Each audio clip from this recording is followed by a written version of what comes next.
We at my family, for the first time since the pandemic, we had like a real Thanksgiving. Like we had people come over. Well, y'all know I like to call it Thanksgiving.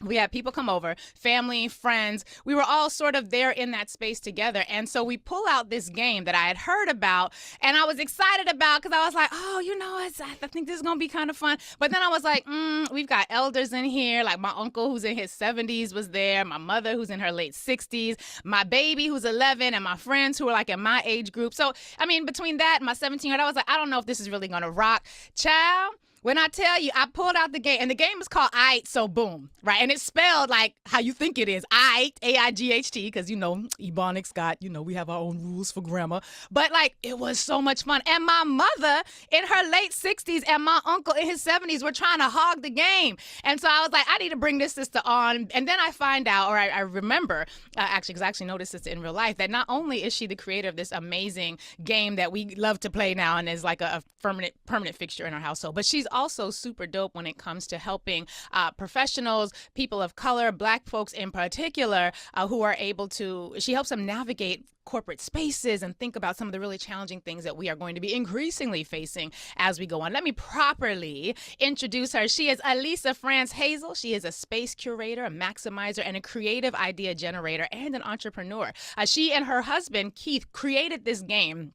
It's actually absolutely amazing. Aight, so boom. And it really is a combination of a love for Black culture and sort of this physical manifestation of their desire to bring people together. And it's kind of like, well, I'll let her explain what it is like when she gets on. But I would be remiss if I did not mention that she's also the founder and principal consultant and coach of Evelyn Tree Coaching and Consulting, where she partners with professionals of color and the organizations that need them to maximize their capacity for leadership with social justice at its core. She's got a master's in all the degrees. She's got everything, a master's in education policy from Teachers College Columbia, her bachelor's in political science with a minor in Africana studies from the Howard University, HU. And right now, I know all of y'all just did the thing. And she's also my soror, a proud member of Delta Sigma Theta Sorority Incorporated. Alisa France-Hazle, it's a pleasure to have you here. Welcome to the show. Thank you so much. First of all, I am grateful to be Oh, here. Grateful. You are continuing oh, to have a space for us to talk unapologetically about us. that's right. That is increasingly hard to do with the landscape Indeed. that we're in, but we won't go into all of that. But thank you Yeah. for Yeah. having me on and for that intro, because I don't think people understand how just universal this game is and the Mm, space that is curated. And when you told me about your mom and your uncle and so just rude. everyone coming together around this game, it, I mean, beyond my wildest dreams, Mm, honestly. mm, And mm. so thank you for having me on to speak a little bit more about it. Listen, I didn't expect it. And like I said, I was like, oh, okay, we'll try it. Because, but I really was uncomfortable, sort of like I just didn't know if it was going to work out. Because again, we had every generation you could think of All in right. that house. And child, I was already nervous because my audience knows I don't be bringing people to the house ever since COVID. I'm still a little concerned about that. But it was Right. so much fun. Explain how the game works. And then, I know despite what you said about how we're not going to get into that, I do want to get into some of the things that we are Absolutely. experiencing in the broader world. But let's start with some fun. Get a little lighthearted if you Absolutely. can. Explain how the game works and where people can get their hands on it. Absolutely. So the game is based on something that we've all played before. I will not, for copyright purposes, share any other names, but it is a guessing game.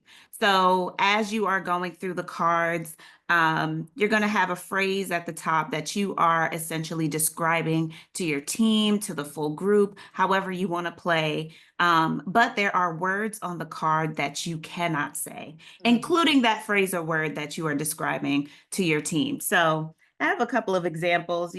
Let's say that you have the word throwback.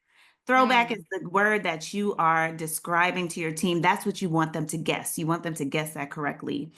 But you can't say throw or back, of course. Let's just get right. that out the way. Yeah. You can't say Jersey, Thursday, photos, back in the day, reminisce. So you Mm, have to be very creative in how you are presenting this word to your team, yeah. and describing it to them so that they can actually get it correct. So that's the basis of the game. However, I had to shake it up a little bit. It's the however for me. I had to shake it up a little bit.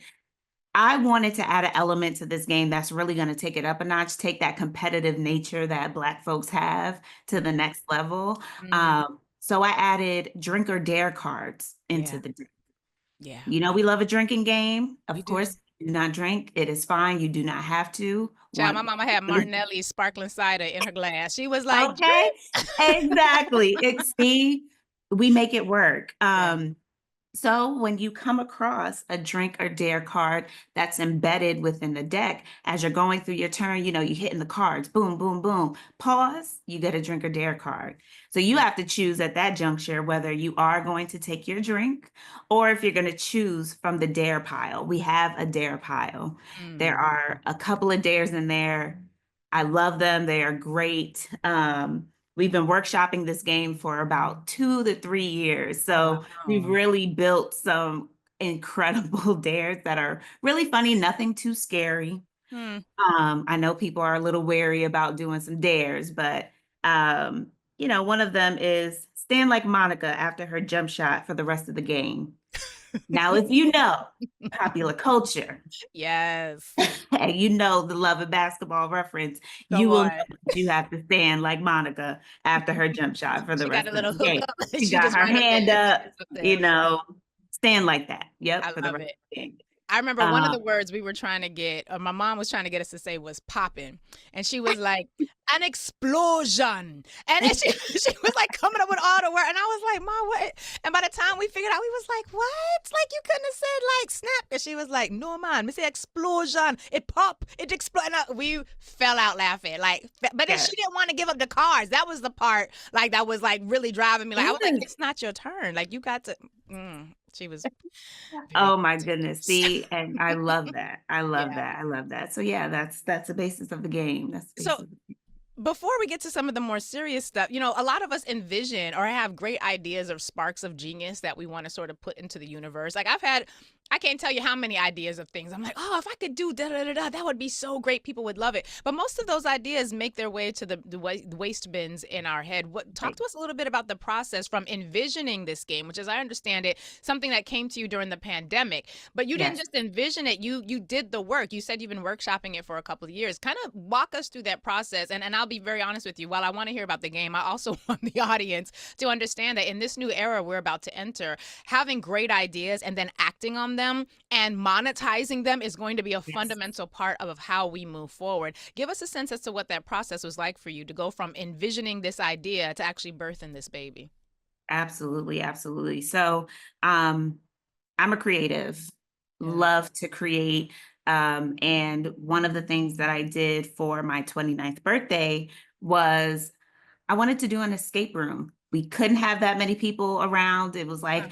if you have anything in your house, you can only have like 10 people, right? So, I wanted to create an escape room in my apartment. Hmm. So a part of that, yes, we can get into creating an escape room. In your Uh, apartment in the Northeast of the United States of right. America. Um, a part of that was like a custom taboo type game, a Hmm. guessing game. Hmm. That was a part of the activity to get out of that room, so to Oh, wow. speak.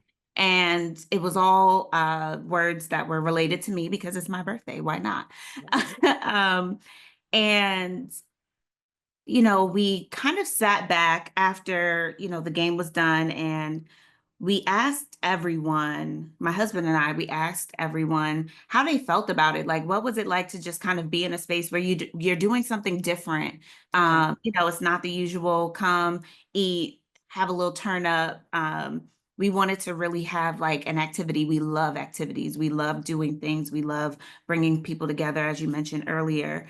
And we got such positive feedback, and everyone around us are, either entrepreneurs themselves or they're very creative. They understand like what it means to actually create something and put it out there and Mm. how sensitive that can be.